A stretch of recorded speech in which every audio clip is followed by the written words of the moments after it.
ముందుగా ఇక్కడికి విచ్చేసిన మీడియా మిత్రులందరికీ నమస్కారం. చాలా థ్యాంక్స్. మీరు ఈ కోర్టు పిక్చర్ గురించి నిజాలు రాస్తున్నారు అనేదన్నమాట. ఈరోజు మధ్యాహ్నం వెళ్ళి పిక్చర్ చూశాను, ఆడియన్స్తో పిక్చర్ చూశాను. స్టార్ట్ అయిన దగ్గర నుంచి నాకు కథ తెలుసు, ఆ బీట్స్ అన్నీ తెలుసు నాకు. కానీ నేనేమో లవ్ స్టోరీ ఎలా జరుగుతుందో తెలీదు, ప్రియదర్శి గారు ఎట్లాగ ఈ కథలోకి వస్తారో తెలీదు. అందువల్ల స్టార్ట్ చేసిన దగ్గర నుంచి ఇది నా పిక్చర్ అని మర్చిపోయి ప్రతిసారి ఏదైనా ఒక బెస్ట్ పాయింట్ వచ్చినప్పుడు నేను చప్పట్లు కొట్టడం స్టార్ట్ చేశాను. కోర్టులో మీ ఎంట్రీ ఉంది కదా, సెకండ్ ఎంట్రీ, మీరు రారనుకుని ఊరికి పారిపోతారు, తర్వాత ఏమో మీ ఎంట్రీకి మళ్ళీ నేను. సో అంత బాగా ఈ కథ తెలిసినా కూడా నన్ను అందులోకి లాగేసింది ముందు రైటర్స్కి, జగదీష్కి ద బెస్ట్ వర్క్ మీరు ఇచ్చారు. మంచి టాలెంట్ ఇండస్ట్రీలోకి, మీరు ఇండస్ట్రీలోకి వస్తున్నారు. అది ఒక హిట్గా తీసుకురావడం ఎలాగా అనేది కూడా మీరు తెలుసుకుని వచ్చారు. ఎందుకంటే మంచి విషయాలు చెప్పడం ఒక ఎత్తు అయితే అది కరెక్ట్గా చెప్పడం ఇంకొక ఎత్తు. అలా చెప్తారు అన్న ఒక నమ్మకం తనకి రాబట్టే నాని గారేమో మిమ్మల్ని ఎంచుకున్నారు. బట్ యాక్చువల్గానేమో ఆ పిక్చర్ చేస్తున్నప్పుడు నేను అనుకున్నాను, your a true artist. So ఒక ట్రూ ఆర్టిస్ట్కే ఇట్లాంటి ఒక ఎక్స్పెరిమెంటల్ ఫిల్మ్ని ప్రేక్షకులకి తీసుకెళ్దాం అనిపిస్తుంది అని చెప్పేసి అప్పుడు నేను అనుకున్నాను అనమాట. అంటే ఒక ఆఫ్ బీట్ సెన్స్ ఉంది నానిలోను, as a creator, as a producer అని చెప్పి నేను అనుకున్నాను. బట్ యాక్చువల్గా చూసుకుంటే ప్రశాంత్ వర్మ లాంటి ఒక స్పార్క్ని యూ ఐడెంటిఫైడ్. ఆ పిక్చర్ ఫుల్గా చూసిన తర్వాత నాకు అది అర్థమైంది. ఆ తర్వాత హనుమాన్ వచ్చినప్పుడు అనుకున్నా, తీసుకొచ్చింది ఎవరో మా నాని అని. బట్ ఈ పిక్చర్ నేను కథ విన్నప్పుడు కూడా నాకేమనిపించిందంటే ఇది కూడా కొంచెం ఆఫ్ బీట్గా సెలెక్ట్ చేసుకున్నట్టున్నారు నాని అని చెప్పేసి. బట్ నాకేదో చాలా నచ్చింది ఆయన చెప్పిన. నాకేమో నా పోర్షన్ మాత్రమే చెప్పారు జగదీష్, చాలా కష్టపడి నా పోర్షన్ చెప్పారు. ఆయన చెప్తూనే ఉన్నారు, నేను ఎప్పుడు ఇలాగా మీ పోర్షన్ మాత్రం చెప్పాలి అని చెప్పలేదు మేడం, నేను ఏమో ఫుల్గా చెప్తాను, ఫస్ట్ టైం మీకు మీ పోర్షన్ చెప్తున్నాను నేను. ఆ రోజు టైం లేదు మనకి కదా, అందువల్ల అందులోనే నాకు అర్థమైంది ఇది చాలా గ్రిప్పింగ్గా ఉండే ఒక స్క్రీన్ ప్లే అని అర్థమైంది. కానీ ఇట్లాంటి కమర్షియల్ ఫిల్మ్ అనేది చూసిన తర్వాత నాకు అర్థమైంది.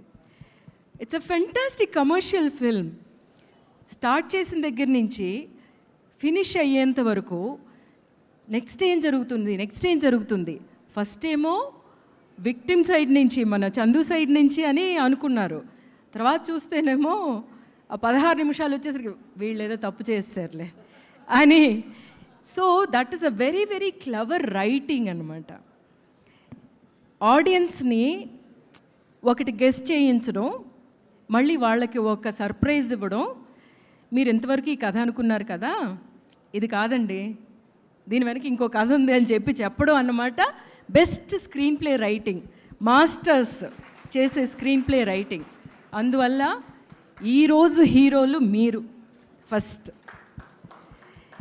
నిజంగా మంచి కథ తీసుకొచ్చి దాన్ని మంచి సినిమాగా తీస్తే ప్రేక్షకులు ఎంత సెలబ్రేట్ చేస్తారో అన్నదానికి ఇంకొకసారి ప్రూవ్ చేశారు. ప్రతిసారి ప్రేక్షకుల మీద మనం ఆ నమ్మకం పెట్టి మంచి సినిమా ఇస్తే డెఫినెట్గా ఎలాంటి సినిమా అయినా సరే తల మీద ఎత్తుకుని బాగా సెలబ్రేట్ చేస్తారు అనేదానికి కోర్ట్ అగైన్ అనమాట. సో ఈ పిక్చర్లోని ప్రతి కాస్టింగ్ అంటే స్పాట్ ఆన్ అనిపించింది. అంటే మేమందరం ఉండడం వేరు, ప్రియదర్శి గారి లహరి వెరీ నైస్ ఫేస్, ఆ ఫేస్ని ఎంపిక చేసుకున్నారు కదా. అక్కడ తను చూస్తూ ఉంటుంది, తను కూడా తనతో మనం ట్రావెల్ అవ్వాలి అంటే ఫేసెస్ చాలా ఇంపార్టెంట్. యాక్చువల్గా ఒక డైరెక్టర్కి ఫస్ట్ టూల్ ఆర్టిస్టే. అంటే ఆర్ట్ డైరెక్షన్ ఉంటుంది, సినిమాటోగ్రఫీ ఉంటుంది, మ్యూజిక్ ఆ తర్వాత ఏమైనా చేయొచ్చు, కానీ ఫస్ట్ టూల్ ఆర్టిస్ట్. ఆ ఫేస్ మనకి కరెక్ట్గా దొరకడం అంటే యూనో ఫ్రెండ్ క్యారెక్టర్ చేశారు రఘురామ్ గారు, చాలా బాగుందండి నిజంగా. యాక్చువల్గా యాజ్ అన్ ఆడియన్స్ ఏమనిపిస్తుందంటే, అయ్యో ఫ్రెండ్ కోసం ఇంత బాధపడుతున్నాడు కదా, he should have some relief అన్నట్టు అనిపించింది ఆ ఫేస్ని తీసుకొచ్చిన డైరెక్టర్కి అనమాట. సో ఒక్కొక్క ఆర్టిస్ట్ని, ఒక్కొక్క ఫేస్ని తను సెలెక్ట్ చేసుకున్నారు. ఒక్కొక్క ఫేసు ఎలా మాట్లాడాలి, ఎక్కడ తగ్గాలి, ఎక్కడ ఎక్కించాలి అన్న దాంట్లో మాత్రం కాంప్రమైజ్ లేదు. మా మంగపతి గారికి తెలుసు ఆ విషయం. సో మంగపతి గారు క్యారెక్టర్, అదే శివాజీ గారి క్యారెక్టర్ మంగపతి ఇంత పెద్దగా అవ్వడానికి కారణం ఏంటంటే, ఎక్కడ ఆ క్యారెక్టర్ అలాగే ఉండాలి అన్నది తూచా తప్పకుండా తను డిజైన్ చేసుకున్నదనమాట.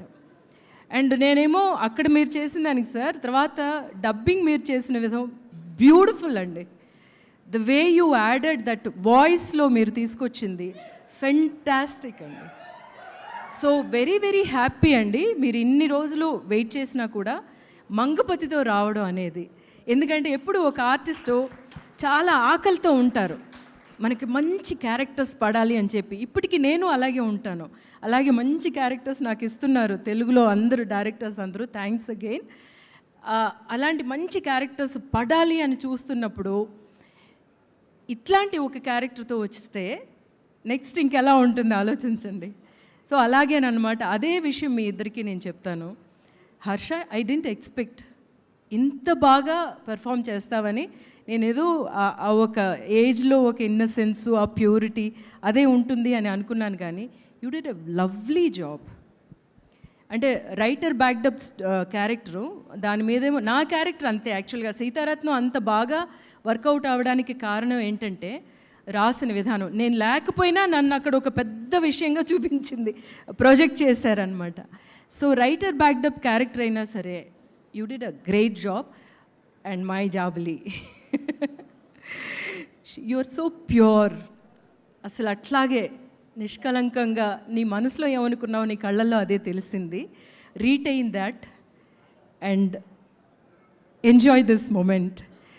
సో మా దీప్తి దగ్గరికి వస్తే నేను చెప్తున్నాను, మా మ్యూజిక్ డైరెక్టర్ యాక్చువల్గా అమ్మో అమ్మమ్మో అనే పాట ఎంత బ్యూటిఫుల్ సాంగ్ అప్పుడు ఇచ్చారు. సో త్రూ యూ నాని గారు గాట్ హిమ్ అనేది. సో లవ్లీ అండి. దినేష్ ఎంత బాగా దీన్ని ఎలివేట్ చేశారో, దాన్ని ఇంకొక ప్లేస్కి మీరు తీసుకెళ్లారు. ప్రతి సీన్ చూస్తున్నప్పుడు నేను మీ మ్యూజిక్ నాకు అంత రిఫ్రెషింగ్గా అనిపించింది. రైట్ ఫ్రమ్ ప్రియదర్శి గారి ఆ ఎపిసోడ్ నుంచి అండ్ వాళ్ళ లవ్ స్టోరీ బ్యూటిఫుల్గా ఎన్హాన్స్ చేశారు. And great work Deepthi. And I think ఇంక మీరు డైరెక్ట్ చేసేయండి. And coming to our dear Priyadarshi, first of all congratulations. ఇంత సీరియస్ క్యారెక్టర్ మీ వల్ల పుల్ ఆఫ్ చేయగలరా అని అందరూ అనుకుని ఉంటారేమో, చాలా బాగా పుల్ ఆఫ్ చేశారు. అండ్ కోర్టు సక్సెస్కి ఎంత ఏదో మీ ప్రెజెన్సు, ఎందుకంటే మీ మీద చాలా జాలి రావాలి ఫస్ట్, అలాగా ఉన్నారు. యాక్చువల్గానేమో పిక్చర్ చూస్తున్నప్పుడు మధ్యలోని మెడ్రాస్ నుంచి కాల్ వచ్చింది నాకు. అట్లీ డైరెక్షన్ టీం నుంచి ఫోన్ చేసి అన్నారు, ma'am what a movie ma'am అని ప్రియదర్శి గారి గురించి చెప్పారు.